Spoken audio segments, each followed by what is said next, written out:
তুমি কেন বলো তোমাকে দিয়ে জীবনে কিচ্ছু হবে না? তুমি যদি আজকে জীবন যুদ্ধে হেরে যাও তাহলে এই হারটা শুধু তোমার একার না। তুমি যেদিন এই পৃথিবীতে এসেছিলে তোমার বাবা তোমাকে কোলে নিয়ে তোমার চোখের দিকে তাকিয়ে তোমার বাবা স্বপ্ন দেখেছিল। ওই দিন থেকে আজ পর্যন্ত তোমার বাবা তোমাকে নিয়ে হাজারো লক্ষ স্বপ্ন দেখেছে। তুমি যদি আজকে বলো বাবা আমি হেরে গেলাম, আমাকে দিয়ে কিচ্ছু হবে না, তাহলে তোমার বাবার তোমাকে নিয়ে দেখা হাজারো লক্ষ স্বপ্ন মাটির সাথে ধুলোয় মিশিয়ে যাবে। তুমি এটাকে কিভাবে সহ্য করবে? হাউ উইল ইউ বিয়ার ইট? কিভাবে সহ্য করবে বলো? তোমার মা তোমার জন্ম থেকে আজ পর্যন্ত তার মোনাজাতে হাজারো লক্ষ ফোঁটা চোখের পানি ছেড়েছে। আজকে তুমি যদি বলো আমাকে দিয়ে কিচ্ছু হবে না, তাহলে তোমার মায়ের চোখের পানি আজকে মিথ্যা হয়ে যাবে। কেন তুমি হার মানতেছো? তোমার বাবা তোমাকে মানুষ করতে গিয়ে সমাজের কত মানুষের কাছে কত কথা শুনেছে। তুমি কি চাও না let your father be proud to tell everyone this is my son? তোমার বাবা একদিন সমাজে মাথাটা উঁচু করে বলুক এই যে দাঁড়িয়ে রয়েছে সে আমার ছেলে। তুমি কি চাও না এই কথাটা তোমার বাবা বলুক?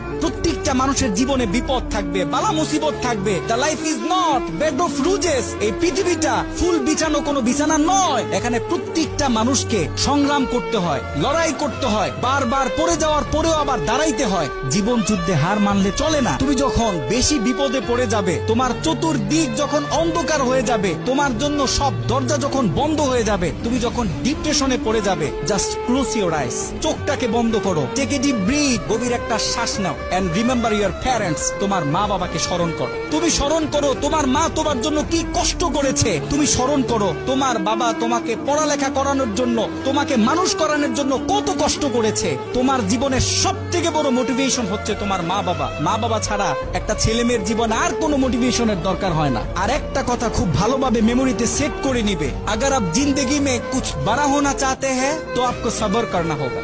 জীবনে যদি বড় কিছু হতে চাও তাহলে তোমাকে বড় ধৈর্যশীল হতে হবে। হার মানলে চলবে না।